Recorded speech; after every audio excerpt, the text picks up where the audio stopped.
It's trash day, I'm putting you out, it's trash day. Putting you out, it's trash day. Putting you out of my mind. It's trash day, I'm putting you out, it's trash day. I'm putting you out, trash day. I'm putting you out of my mind. Now I'm gonna clean up, now I'm gonna clean up, now I'm gonna clean up the house. Welcome back to another Can Crushers Wrestling Spotlight. I am your host, Mark the Mark Martinez, and I am stoked. I am stoked about the guest that I have for this week's Spotlight. You don't see many in the Indy Circuit. It is Robin the referee. Robin Head is a independent female referee. All right, now scrap that whole female thing because you know how we hate using that.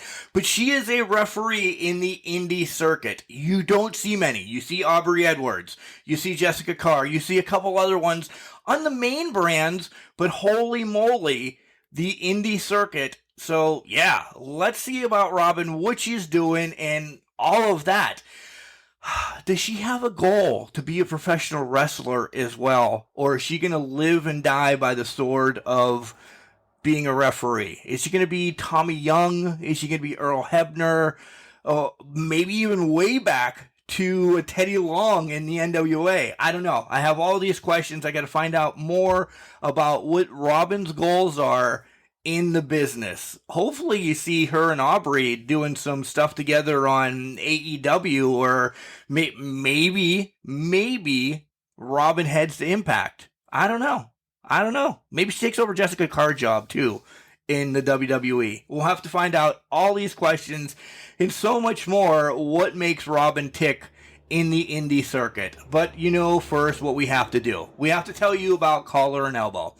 Hats, hoodies, tees, all that cool-ass merchandise that Al Snow and the boys have at collarandelbowwrestling.com. Head over there, check them out, buy some stuff, and then when you see that box that says promo code, type in Can Crushers. All one word, capital C in Can, capital C in Crushers, and you will save 10% off of the entire order. Go out, buy some merch, and check out all that. Guys, don't forget to follow us as well. Facebook, Instagram, and Twitter. It's all at CanCrusher69. Check out our website, cancrusher69.wixsite.com/CanCrushers. You can check out our merch there as well. Get some of the sweet hoodies, a tumbler for the ladies. There's leggings. I'm not going to lie. I did get a pair of leggings because you guys know I'm a garbage man. I wear them underneath the whole outfit when I'm freaking freezing. Other t-shirts, so on and so forth. Make sure you check out all our stuff as well. It's linked to all our socials. Head over, buy some stuff. As well, I want to remind you guys that the new book is still out there, The Pro Wrestling Vault by WrestleVille. 35 great short stories by our homeboy, Vincent Barry. Go to Lance by Chance, pick up that book. I'm not sure if you'll get it by Christmas now because he's pretty freaking busy. He also has a Lance Von Erich book out there as well on that same website, Lance by Chance. So, yeah. All right, here comes Al Snow to tell you more about Collar and Elbow. I'm going to get Robin on the line, and we're going to find out what's going through her head, why she picked to be a referee in the wrestling business. Wrestling. A love and a passion we all share. I've started a wrestling brand. The wrestling brand. A brand founded on the aspects of wrestling. Two entities working together to create a product that connect emotionally for people everywhere. Collar and Elbow is the brand. Passion and love for wrestling is the drive. I am Al Snow, and this is Collar and Elbow, the wrestling brand.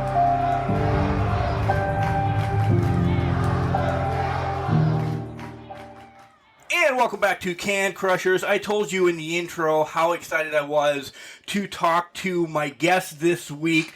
Guys, it's the first female referee that we've had on the show, and I know a lot of people are going to say, guys, drop the female. Yes, I agree. But I'm just putting it out there. We've never spoken to a female referee before. So welcome to the show, young referee Robin Head, or as we like to call her, Robin the Ref. How you doing, Robin? I'm doing great. How are you? Good. First and foremost, I want to thank you for coming on the show. And I hear something. This is something big for both of us. Yes, this is the first podcast I've ever done. Yay! So I'm very excited to branch out. Yeah, they're great. They're really fun to do. You know, you chat wrestling, chat about some other stuff, because we're going to get to know a little bit more about you outside the wrestling a little bit too, but I always want to know, like, how's everything going right now? How close were you to the tornadoes down there? I know they were in Kentucky, but, you know, they kind of lingered around you guys as well, didn't they? We didn't have anything here. I actually live in Moore, Oklahoma, which is basically the tornado capital of Oklahoma. If you look back at, like, I think it was the 2013 tornadoes. Yep. They were like devastating and more, and that's how we kind of got news coverage. But I moved here a couple of years ago, and I've thankfully not really had to experience too many tornadoes. All right, you know it's the tornado capital of the world, so why the hell do you move there? Well, I lived outside Oklahoma City for a while, and this house was for sale and more. So I just went for it, bought it. It has a storm shelter. But I am hoping that eventually a tornado does hit so I can get my house paid off for me. I mean, let's be real. Right? It's a good way to look at it. I have insurance to cover that. As long as, like, I don't die and I'm not hurt, like, yeah, just pretty good scam. That's great. And this is going to be out there for everybody to hear that you've already planned that now. That's amazing. I mean, I can't play in a tornado, right. But if it happens, it happens. Yeah, for sure. So you're about a year into the business, adding on training and everything, right? Just about, yes. Just about. Yeah, we're rounding. We round here. It's easier. My math skills are wonderful. That's why I'm a garbage man, you know? So let's do a little bit of a rewind. When Robin was a youngster, because there's this love of wrestling that I'm sure came from when you were little Robin. Who introduced you to wrestling? Was it mom, dad, Uncle John? You know, how did you find the love? So here's the thing. I'm a very non-traditional wrestling fan, especially for someone in the business. I didn't start watching wrestling until 2019, 2020. So you're a COVID fan, essentially. Yes, essentially, yes. Wow. We were locked down for a while, so a friend of mine and my husband's had sent us a link to an AEW show and was like, hey, check this out. It's a lot different than like WWE, and it's a good watch. So we started watching it and then just fell in love immediately and started watching wrestling every week. My husband is a long-term wrestling fan. Like, he's like this since he was a small child. And he showed it to me, and I just kind of fell in love and thought, hey, I bet I could do that. So maybe I should talk to him then instead of you. No, I'm kidding. Yeah, I'm kidding. You probably should. He is a wrestling encyclopedia. He just takes in all of the information of things he's seen in the past, and is constantly like having to answer questions for me when people ask me about like older wrestling stuff. Yeah, a lot of these questions are going to blow your mind. A lot of these questions that I have for you are going to blow your mind. This is awesome. I've never spoken to somebody that just liked wrestling within the last 2 years either. So this is going to be a fun interview for me. And let's just see where it goes, because this is amazing. I'm really giddy over this right now. So you find it during COVID because of a friend, and it's AEW. Do you go back now and watch anything? Like, does your husband say, you got to know about this guy, you know, and I'm going back to my era, Hulk Hogan, or you got to know about The Rock or Stone Cold, or am I speaking, you know, German to you right now? I definitely know who those people are. I have went back and watched some like original WrestleManias and my husband's a big fan of the 90s Attitude Era. So we've watched a lot of that. Yeah. Yeah. I've also went back and watched a lot of older Ring of Honor stuff before AEW kind of existed.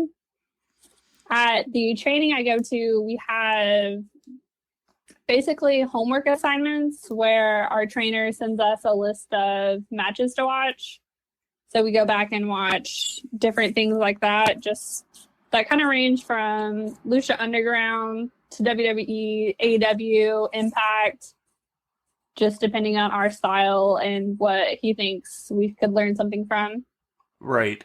That's actually a really cool, that he gives you homework, because I've been to a couple of different training facilities, and I'll speak of Al Snow's of OVW, because that's one of the ones that, you do your bumps and your bruises in the ring and everything, and then he does the social, the psychology part of it. But I've never heard about the homework about going home to, hey, go home and watch, Mankind against The Undertaker in Hell in a Cell, or, something like that. That's cool. So that adds a different aspect of it. Is it hard to fit that into your life, to have that homework as well? It definitely can be challenging to fit into my schedule, but I honestly try to watch it an hour or so before training, just so it's fresh on my mind. I also retain information really well, because when I watch these matches, I treat it just like actual homework, and I take notes on it, and I understand, I try to understand why they do the things to better get the psychology of it, and along with the moves, of course.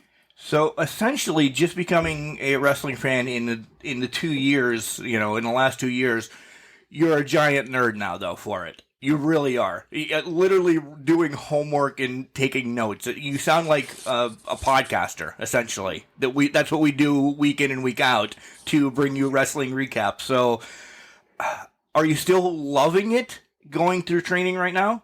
That you're, doing that? I do still love it. I obviously go through phases of just being tired, and it's a thing you have to do. But then you just learn that one thing, or you take that one really fun bump, and it just kind of reinvigorates you to want to keep going. It also helps that I'm a huge dork outside of wrestling. So it's an easy transition. Is it? Yeah, we'll get because I know some of the dorkiness of you. I don't know you personally, but like I said, I did somewhat of a deep dive on you. So yes, you are a huge dork, but that's okay. We'll get there. And I mean it out of love. I do. So you're refereeing right now, but it sounds like as well that you're going through wrestling training as well, or do you have to do wrestling training to just become a referee in your neck of the woods? I started wrestling training to become a wrestler, but it was recommended to me to try being a referee just to help build my, courage of being in front of a crowd, my self-confidence. And it's really worked for me. I've really enjoyed being a referee. So I kind of put off debuting as a wrestler because I've taken so many bookings and had so much fun being a ref. And I've really had to contemplate whether I wanted to wrestle at all, because being a referee is so much fun. Yeah. You're basically a fan that's in the ring. Yes. I honestly was just going to say that you are the number one fan of that match, because you're in the ring, but you're also essentially in control of the match as well. Yes. And as a female referee, even though I hate to be booked as that, as the token female referee, to me it's really important for representation as a referee, because there's not a lot of women that do it, whether they want to or just people won't hire them because they are female. Yeah, I agree. I posted on our Facebook probably a week ago about the very first female referee, because they were talking about Jessica Carr and the likes of the Aubrey Edwards as well. They were talking about them, but they also talked about, I can't remember her name, and I should have did my homework a little bit better about the very first female referee that was in the WWF. That she did 5 or 6 matches, but as we know, the WWE now likes to erase history when they want to. And they essentially did erase her name, and Jessica Carr has become the new, very first ever female referee ever. But yeah, and that's cool. I really like that you're sticking with the referee for a little bit, because like what I said, that you're in control of the match. Let's bring the fourth wall down.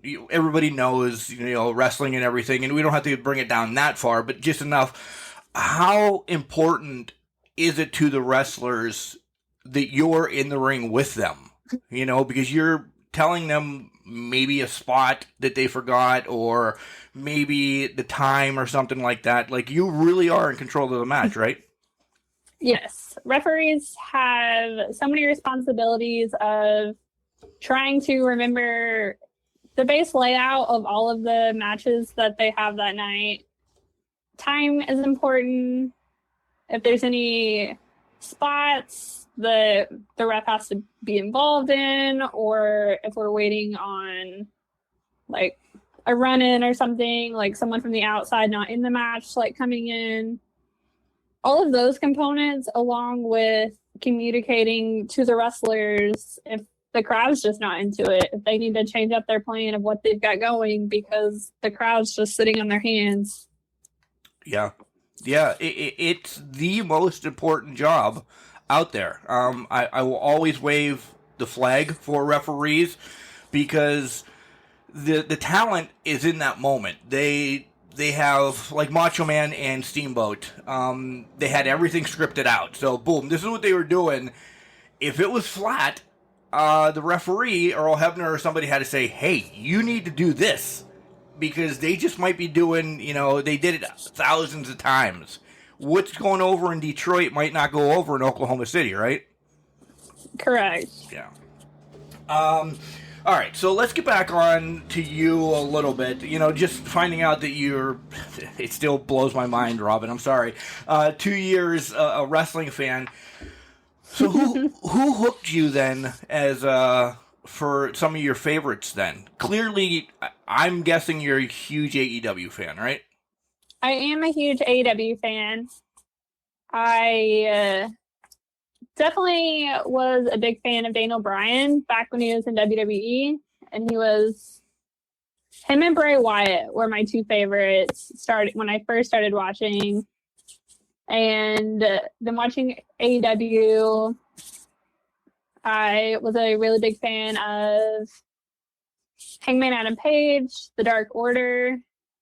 I really enjoyed the cult that they basically started. Yes. Whenever they first came out, that was my favorite. Britt Baker has always been amazing.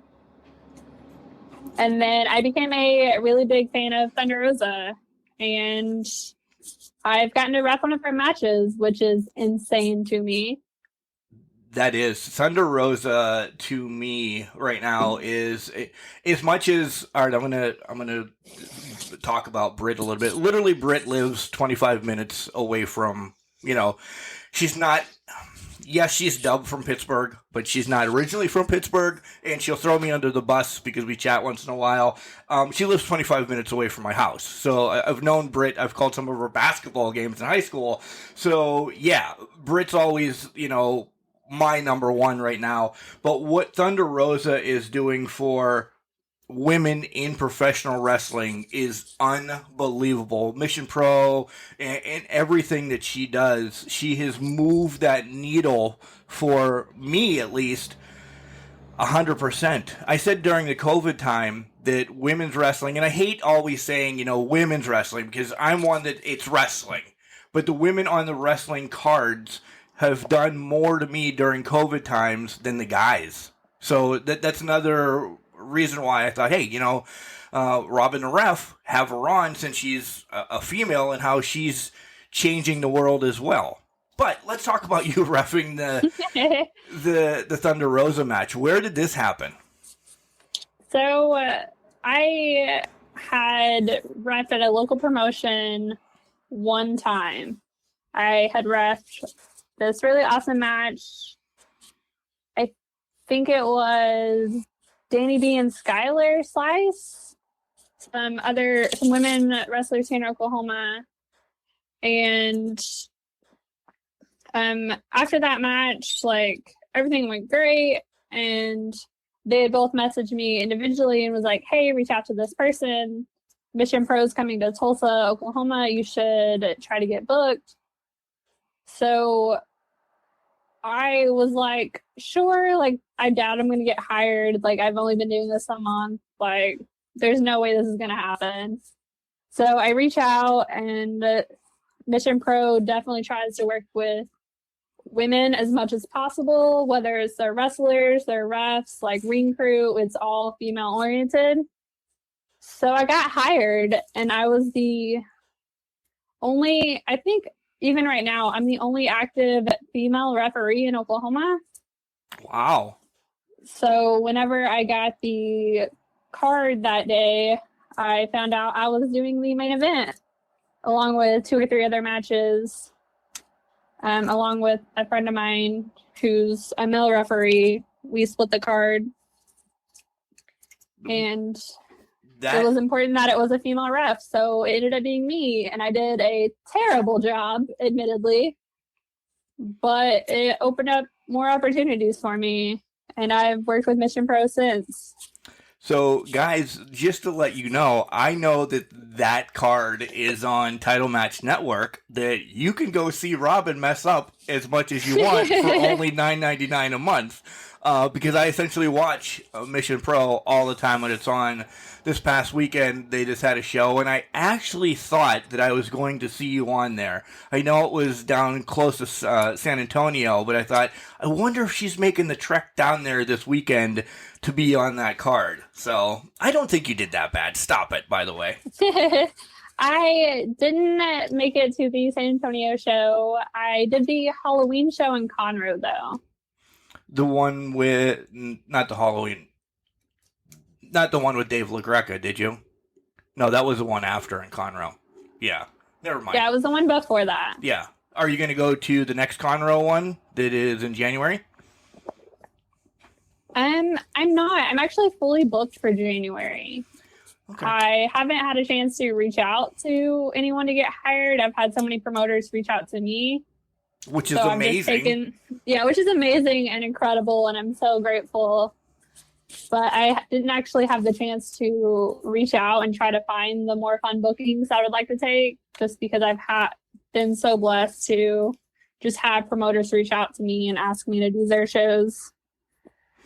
Yeah, and I saw that you're checking some more states off of your bucket list, essentially, right? I've only ever reffed in Oklahoma and Texas. And in January, I'll be going to Kansas for the first time. And how would you like to travel? Would you like to get all 50 states, essentially? Ideally, yeah. My true goal is to wrestle in Japan. Nice. We're jumping all over the place today, by the way. Sorry. No, because normally we do your goals at the end of the show, but the listeners know that I'm just like a gnat sometimes, that we just do whatever. So, yeah.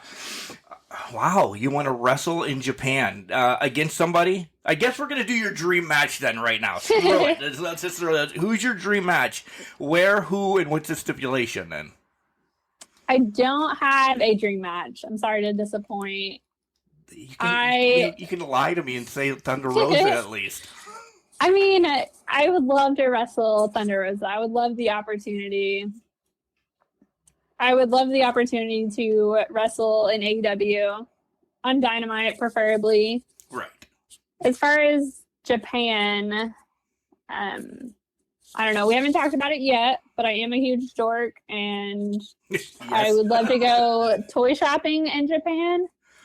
So I think that wrestling there and being paid to be there would be pretty awesome. You would come back broke. I already know this because all right. Let's get to know your dorkism a little bit because it's not bad because my tattoo artist continues to tell me that I need to watch anime and that I would love it, and you're a huge anime fan. Is essentially why you want to go to Japan and spend all the money that you're gonna make over there, right? I do love anime. I love a couple of things, actually. I collect Marvel, Star Wars, Gundam, like action figures, along with I collect AEW wrestling action figures. I collect a lot of comics, and I collect board games. Board games. That's one. All right, let's stick to that one real quick because we can come back to all of those other ones. I didn't even need to listen to you. I know you're a wrestler. Every wrestler likes Marvel, the comic books. I understand. But board games really boggles me. What's your favorite board game? Probably Carcassonne. Oh, I don't even know that or Dominion, which is technically a card collecting game, not a board game. But I am amazing at Settlers of Catan. My record for winning a game is 17 minutes. Wow. Which is impressive if you know anything about Catan. Some other guys that I know play it, and I've never gotten into it. I've been around them when they played it, but yeah, I've never seen anybody in 17 minutes. That's pretty freaking crazy. During COVID time, our group that normally gets together for board games went all online, so we would play online, and that's when I won in 17 minutes flat. We had Dynamite on in the background watching it while we're playing, so I'm half paying attention to the game and then half paying attention to it. And I guess other people got distracted too because I just straight up won before the mid commercial break. That's crazy. Marvels then. Who's your favorite Marvel? Who's your favorite comic that you go to and all of that as well? Marvel specifically, Iron Man is probably my favorite. The first Marvel movie I ever saw was the first Iron Man movie in theaters when I was for my 12th birthday. And since then I was kind of hooked to the MCU. Nice. One of my favorite questions, and you're going to be like, what's your favorite cereal? Okay, I have a lot of strong opinions on cereal and how you should prepare cereal. Are you serious? This is always usually a throwaway question for people because they're like, what the hell are you talking about? All right, let's hear about this. Okay, so my favorite cereal is probably Captain Crunch. All right, good enough. I'm a Fruity Pebble guy, but all right. But here's the thing, or Cinnamon Toast Crunch. Cinnamon Toast Crunch is probably the best. No. But I don't think that cereal needs milk. Oh, I agree. Like, I will pour it into a bowl and just eat it from the bowl, like with no milk.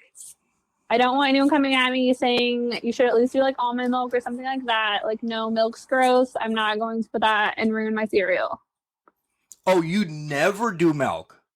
I do not drink milk at all and will not put it in my cereal. Oh, damn. See, I thought you meant like just as a snack because in the morning before I go to work, it's always a bowl of cereal, a bowl of milk and cereal. I better specify it as that. It's a bowl of milk and cereal before I go to work of whatever. It's usually Fruity Pebbles. But at night, I'm on your team then. Like at night, right before bed or something, I just want something that I'll throw some cereal in a bowl and just eat it, plain Jane dry.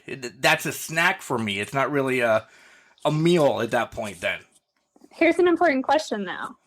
When you eat it as a snack, do you use a spoon? Yes. Okay. Yes.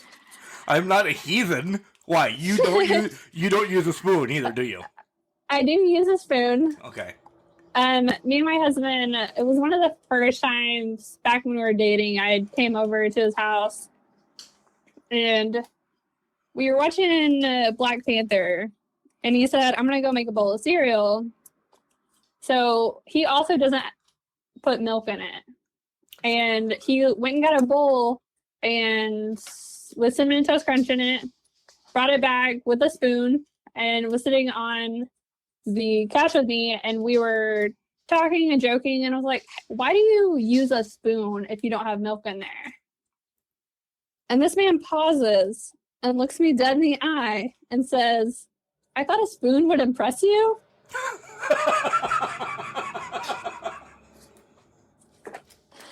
I mean, we're married now, so it works.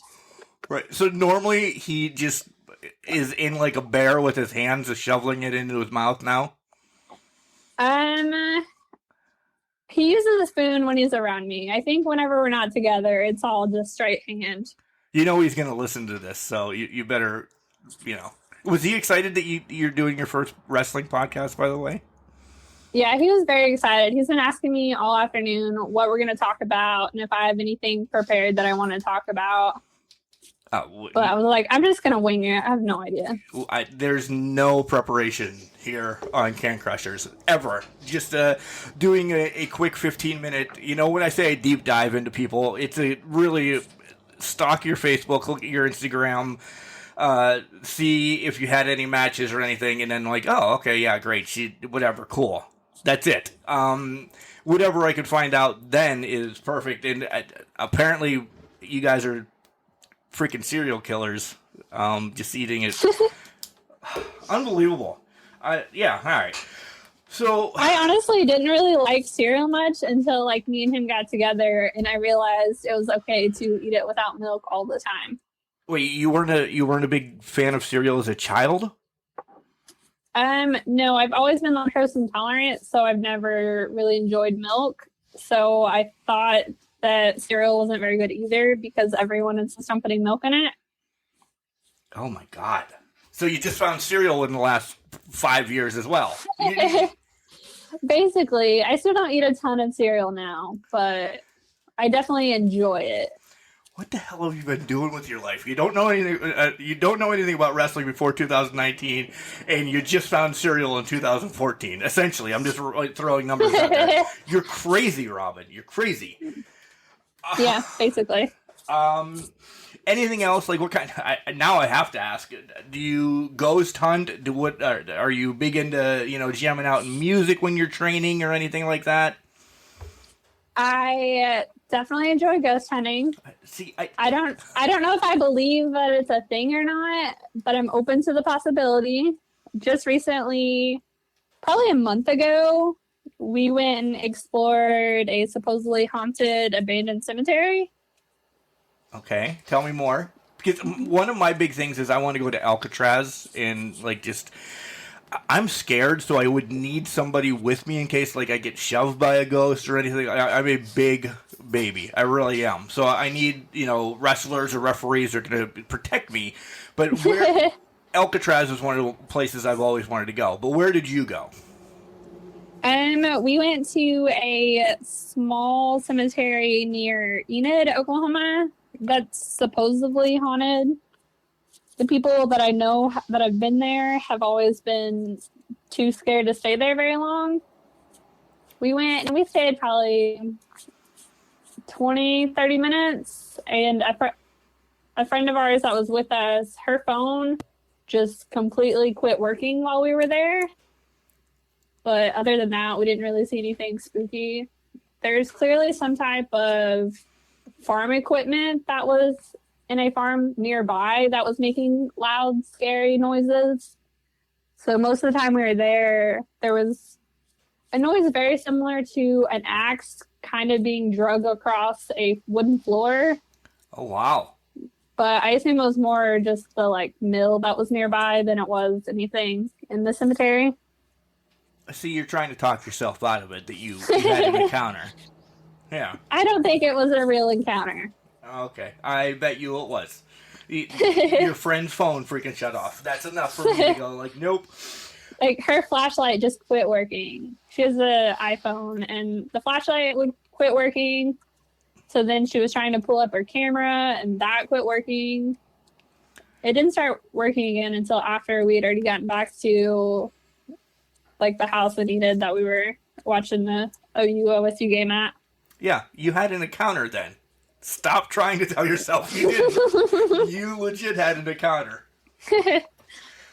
Let's talk about wrestling today a little bit. We talked about you're a big fan of AEW, and you named some of the people there. Do you spend some time watching WWE Impact and stuff like that with your husband? Because I'm sure he, spends the whole 30 hours out of the week that we all do and watches wrestling. We don't really watch WWE in the house. I've tried so hard to get into it because everyone kind of preaches about it being the company you should be into. But I'm going to be completely honest. Trying to watch it and the amount of camera cuts in it kind of makes me nauseous. Yeah. Impact does a lot better job, and they do a lot of cool stuff with their women. They'll have multiple women's matches on a single show, which is really cool. Yeah. And Tasha Steele was one of my favorites in Impact. Chelsea, being wherever she wants to be, is one of my favorites. I really love, besides the AEW Women's Division, I really love the Impact Division as well. Everybody likes Sasha, Bayley, Charlotte, Becky, and the Four Horsewomen. But they have that entertainment tag that it's not wrestling anymore to me at the WWE. I agree with that. Yeah. I did watch the match where Bianca Belair. Bianca Belair. Yeah. Yep. Bianca Belair won her title that she had for a little bit. That was an amazing match. Yeah, at WrestleMania against Sasha. Yes. So your husband, at least, you guys will watch the big stuff for WWE then, essentially, but just, yeah. It's notes from the internet and everything else then. Yeah. Yeah. Speaking of Impact, I've gotten to do a seminar with the Good Brothers and Scott D'Amore back in July, and that was an amazing learning experience and definitely turned me on to watching more Impact. It kind of helps knowing people who are on it, making it more interesting to see. Oh yeah, for sure, because then you're like, oh, I was there with so and so or something. Yeah. So you said at the beginning of the interview that you kind of were, I don't want to say shoved into the referee position, but kind of break yourself out. Are you saying that you might be an introvert a little bit, that it took you a minute to get on the center stage, to be a wrestler, to go down this path of being a referee first? Yes, I'm extremely introverted. Before I decided on this for my career, I didn't really use social media at all.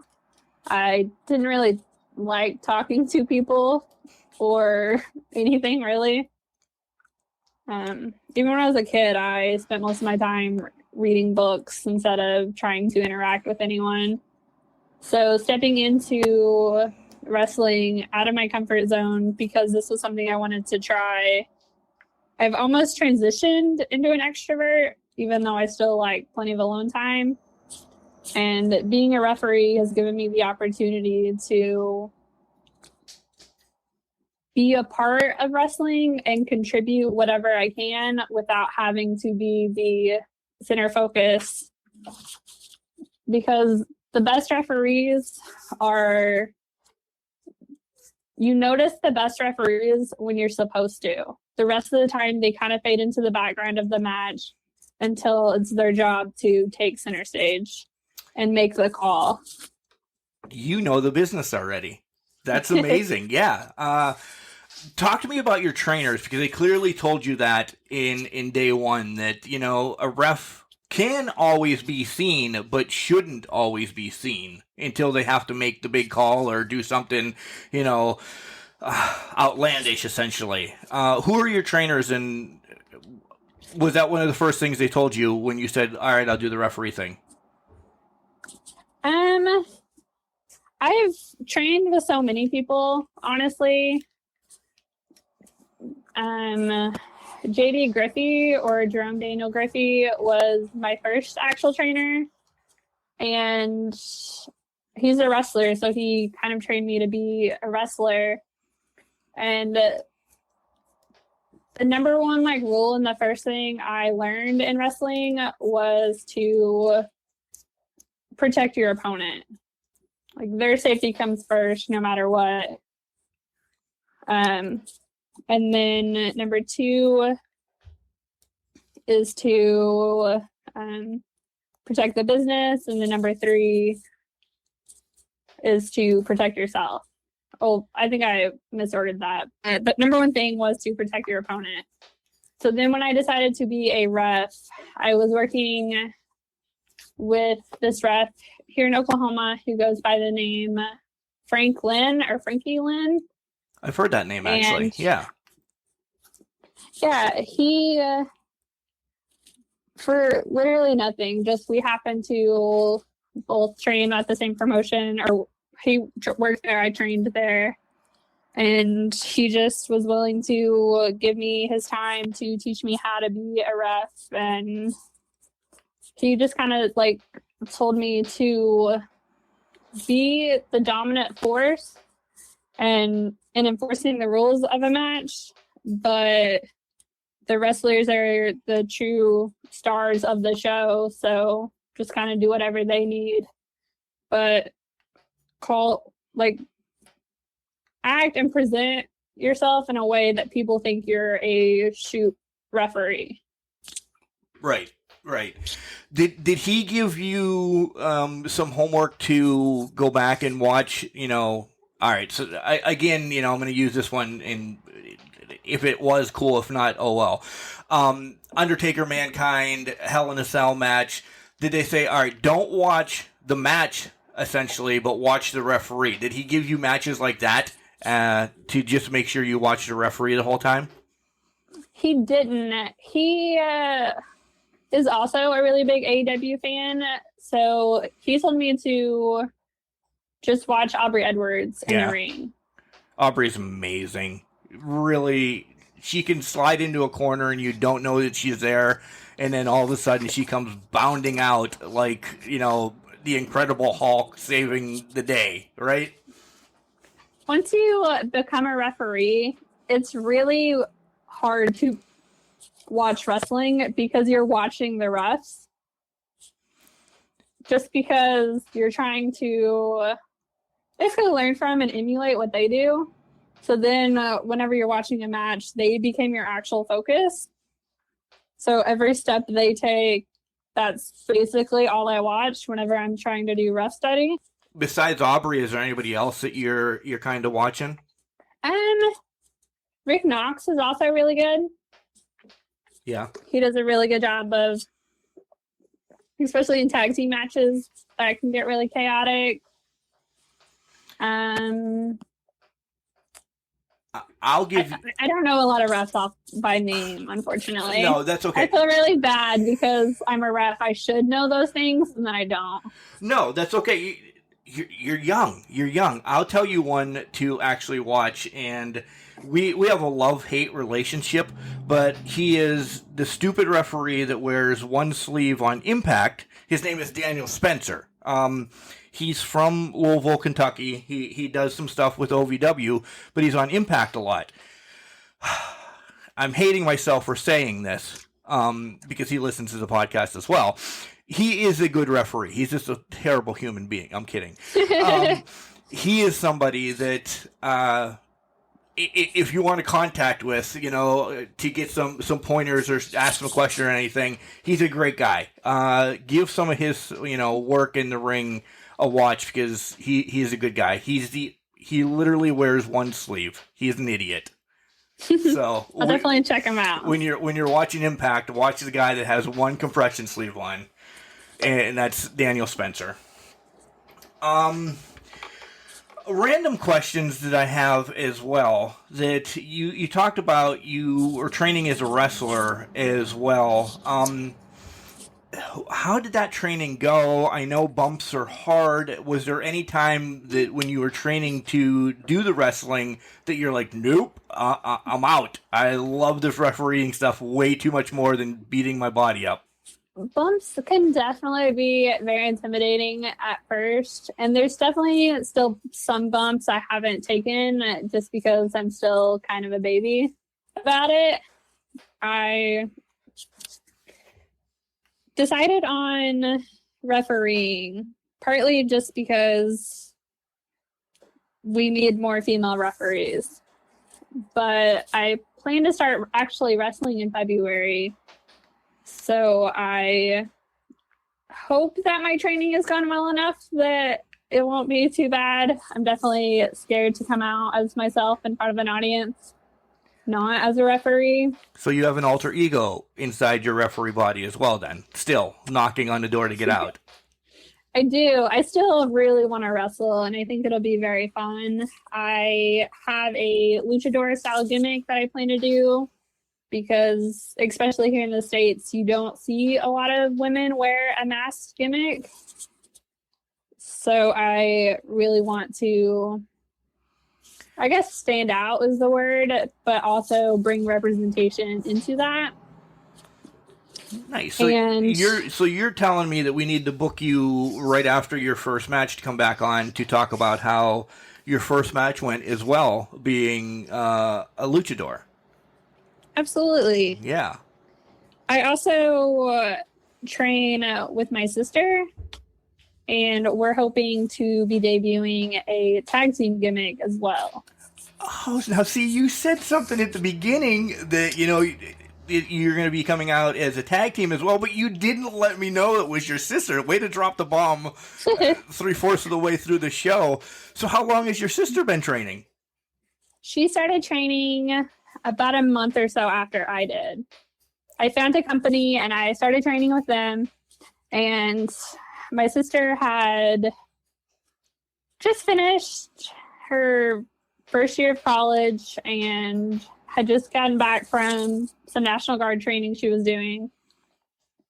So she comes over one night and we're talking, and she finds out about the wrestling. So she starts looking into doing some type of MMA type fighting, because she was really worried that I would be seen as the toughest one. Of course. So I was like, hey, why don't you just come to wrestling training with me and see if you like it? So we've been training together ever since. That's awesome. That warms my heart. Has she been a wrestling fan longer than you, or less than you, or same time as you? Way less than me. Way less than you, which is incredible, because it's only been like 2 years. Right, that's what I mean. That's crazy. But she started watching wrestling about 2 months into training. Okay. That's not Before bad. that, she didn't watch any wrestling and thought it was lame that we did. She thought it was lame, and now she's in the business, essentially.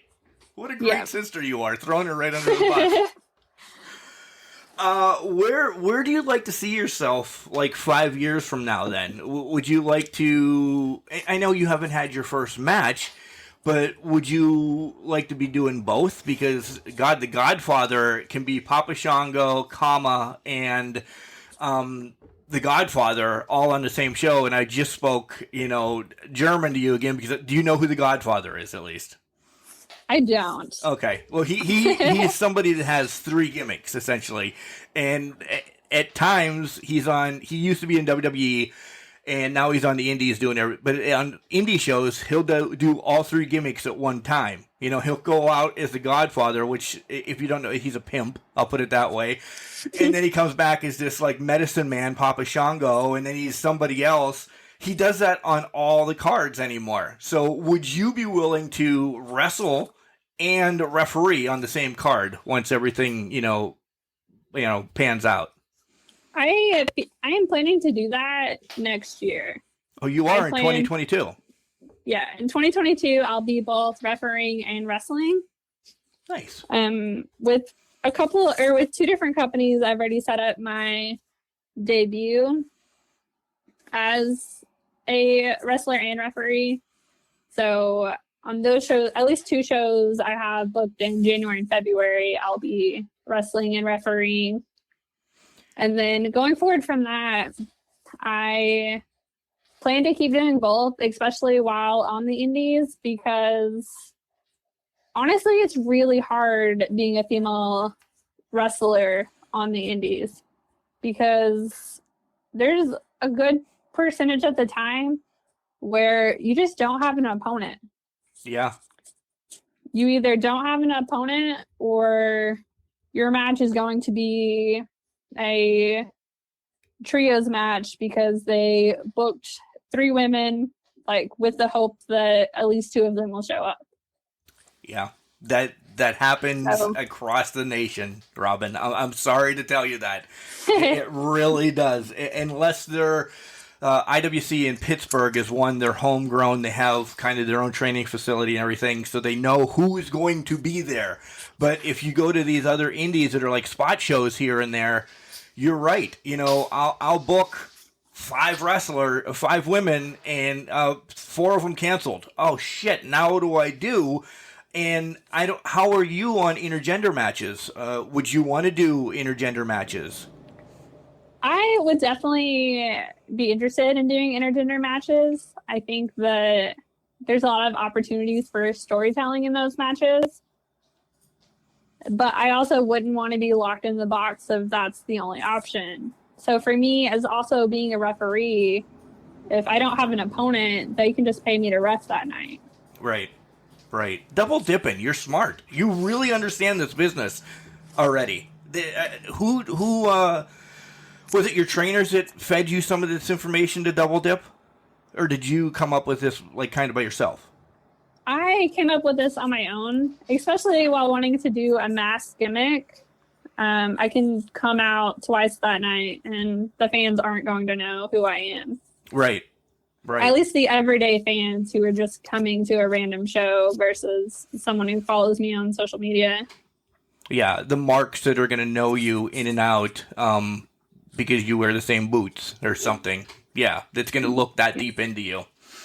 I agree. I also have had 2. I was recently at a small indie show here in Oklahoma that I was just showing up to like watch. And I had 2 different people come up to me and was like, "Hey, aren't you Robin the ref?" So that was really weird and interesting to have fans as a referee come up to me and be very excited that I was there, even though I was just sitting in the crowd. Yeah, it happens. You're in the business now. There's wrestling fans that just love referees. Really, yeah. So did that kind of stroke your ego a little bit then? A little bit. It was also just very shocking because I didn't know fans like cared about the referees at all. Oh yeah. When I take the time to sit down and watch an event, like our local one here, IWC, I'll mention it again. We taunt the referees the whole time. There could be a great match going on, but one of our good friends, CJ, is a referee, and if he's in the ring, we're going to make a mockery out of him. We really are. And you're going to get fans like that just go nuts. Becky Phillips is another one that's in Maryland. She has done some ROH stuff and MCW stuff. She gets the hugest pops when you're in Baltimore. So hopefully that's essentially where you're going to become in Oklahoma, right? Hopefully. You will. Trust me. You will. I know you're young, but I always like asking this question. What has wrestling brought to your life as of right now then? Besides just every weekend being booked and not having a ton of free time between it and training, it's really brought an incredible experience of self-confidence and an appreciation for athletes of all types and how much work it actually takes, along with just being like a lot healthier now. between going to the gym and trying to eat better, stuff like that. So it's really brought me a whole new healthy lifestyle, and it's brought me some of the best friends I could ever ask for. The wrestling community really is a family. Like, once you find somebody behind that curtain that is your, ride or die, they really are your ride or die. No disrespect to your husband, because essentially he is. He is, number one in life. But if he's not going to be at a show and wrestler A, friend's going to be there, or referee B is going to be there, you know that you're comfortable behind that curtain, and they're going to take care of you, and you're going to take care of them no matter what happens. So, yeah. Oh, yeah, I 100% agree. There's a lot of shows that my husband doesn't go to with me. Oh, I do a lot of... Well, you're a bum. I do a lot of solo traveling or traveling with we basically call it our tribe. And that's a real meaning to us. And we look out for one another, protect each other, especially because it's almost half women. So we all have to look out for one another and make sure we're safe in the locker room.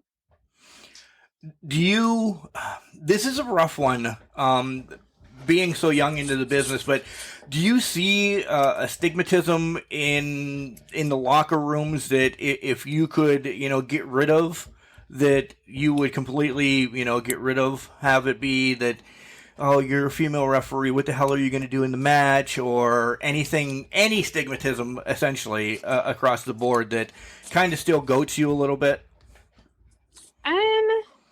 I haven't experienced a stigmatism per se, but I've definitely experienced people not treating it professionally and thinking that just because I'm a girl that I would be interested in them, which is a whole gross side of the business that is supposedly gone. It's not, but though. As far as it's definitely not. As far as being discriminated against, that hasn't been a thing. It's been more of a, oh, I noticed you came alone, so I'm going to hit on you. Yeah. Those dirty bastards. And if they listen, that's exactly what you are. Come on, this is a professional thing. Robin's trying to make, her way throughout the wrestling business. Stop. I hate all that. So, yeah, I'm sorry that if it was once, if it was 5 times, Robin, on this side of the phone, computer, whatever you want to say we are on right now, I'm sorry that you had to feel that way one time, because that's disgusting still. It's 2022, for the love of God. It's not yet, but I'm rounding again. Yeah, thank you. I appreciate that. It definitely hasn't become a severe issue ever, but for women interested in getting in the business who's not, be sure to find your tribe. Find the people that you trust to protect you in those circumstances if they arise. That was awesome. I was just going to ask you to give some advice, and you just did it by yourself. This is your first podcast. Other things where are you going to be in the next couple of weeks or anything, in case anybody wants to travel out to see you? And are you going to get a little bit better on social media? Because... come on, we need to know the ins and outs of the Ref Robin. We need to have somebody take pictures of you when you're in the ring, and I'm throwing you under the bus, but come on, expose your social media, because I do know you're starting something else, right? So I don't really have anything throughout the end of the year. Most of my bookings are going to be in January because, I don't know, family stuff. I don't want to have to schedule wrestling around family events. Christmas. Ugh. Yeah. Yeah. Gross. Seriously? You're not a Christmas fan either? No, not really. Thank you. Thank you. Christmas is so overrated. Seeing my family is nice, of course, but I personally have a rule not to travel on Christmas Day. So since I've started implementing that rule, Christmas has definitely gotten better. So you can just be at home and play a video game or whatever and not have to rush around to make sure you see everyone so their feelings aren't hurt. I wonder if my wife will let me do that this Christmas. She's going to come after you. If I say, hey, Robin said that we should not travel on Christmas. We can't go see your mom. We can't go see my dad. We can't go here. We just need to sit home, do the presents with the kid, and let me play video games. I'm going to give her your number, by the way. You definitely should. I have the benefit of my husband. Both of his parents are gone. So we don't have to stress as much about his family. So he's much more willing to just accept my role of not traveling. Nice. So good luck convincing your wife. Thanks. It's not going to happen. I've already lost that battle. We brought up family real quick. Go ahead. I'm sorry. No, go ahead. I was going to say, but bookings I have upcoming, I have Red River in North Texas. I have Core in Tulsa, Oklahoma, both the 7th and 8th of January. Then I have NCWO, which is a company out of McAlester, Oklahoma, that I booked on the 22nd. And then January 29th, I have American Wrestling Revolution in Kansas. And that'll be my first ever Kansas show. Nice. Now, how far are you from all of these? Are you like hours? Is it a day trip back and forth, or are you spending nights, or what's going on? All of them are a day trip back and forth. They kind of range from 2 to 4 hours away.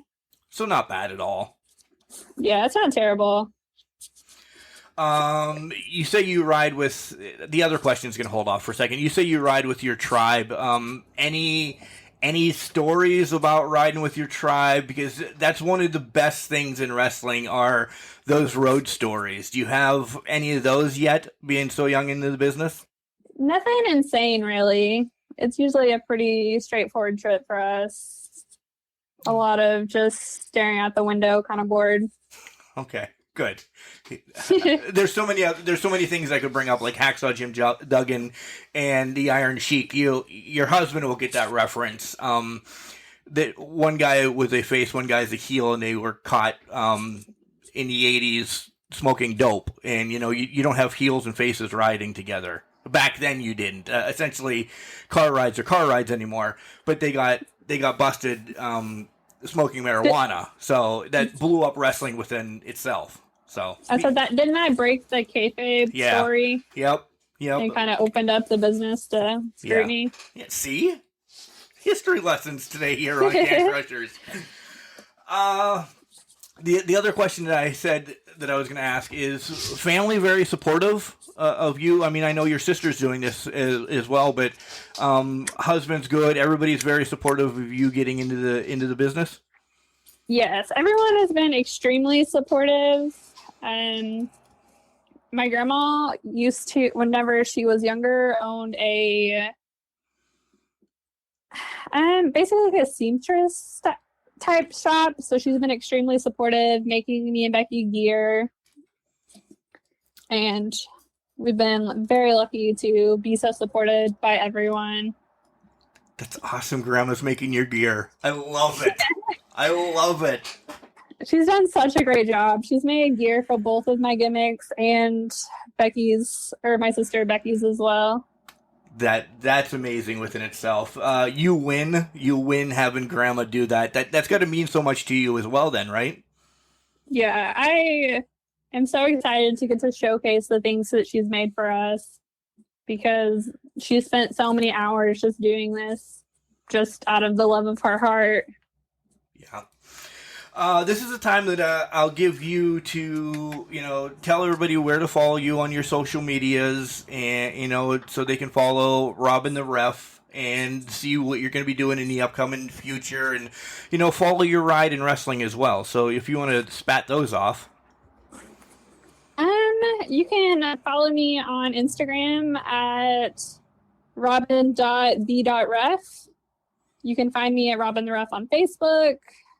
I will warn you, I haven't done a ton of work with Facebook yet. Still working on that. Same thing with Twitter. You can follow me at Robin the Ref. And in the beginning of the year, you could also follow me on YouTube or TikTok. but I'll be posting that on Instagram as well. Yeah, and you guys know that she'll be tagged in everything on Facebook, Instagram, and Twitter. So if you just want to click on her link, then you'll be able to follow her there as well, guys.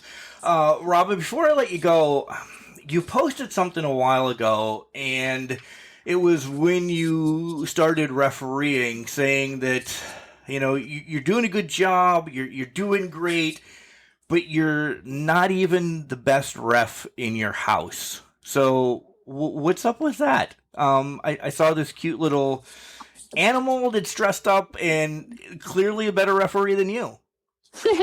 Yes, that's my dog Maggie.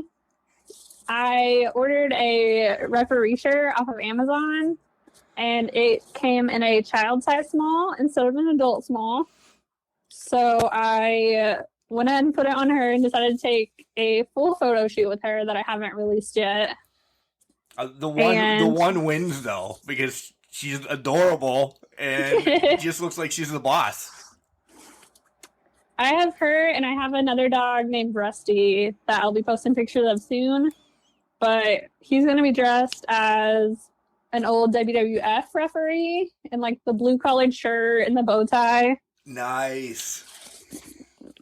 So I'll be posting about both of them soon. So then you have to get 8x10s made of them and put like their paw print on it. That downfall is they might be selling more merch than you. Yeah, that's the worry, because they're pretty adorable. They are freaking, well, Maggie is. I haven't seen Rusty yet, but yeah, Maggie's freaking adorable in that ref outfit. The problem is I'm worried that people's going to want to book them for signings, and they really hate other people. So it's going to be awkward to try to get them out there. Well, we'll have to have your handler, which is your husband, help with that, I'm sure, right? Right. Robin, this has been a blast. Thank you for stopping by Can Crushers. We're going to book your next, interview down the line in mid-February or so when we can talk about your first match, if you're good with that, right? Absolutely. All right. I'd love to be another guest. Always. You're always welcome to come on the show. Pass the word around that we want to talk to everybody in the wrestling business. And here's to you, taking over Aubrey Edwards. Aubrey, oh my God, Mark. Aubrey Edwards' job in AEW someday. I mean, hopefully one day we get to work there together and promotions don't limit it to one female referee. That's a great answer. You're right. We'll get rid of Rick Knox then. That's it. Boom. Come on. You could be the tag team specialist. Love that. Love that. Thanks for stopping by, dear. Thank you. Have a great day. Guys, that was my interview with Robin Head. Robin the Ref, what a sweetheart. She absolutely awesome. She can come on the show anytime she wants to chat about wrestling.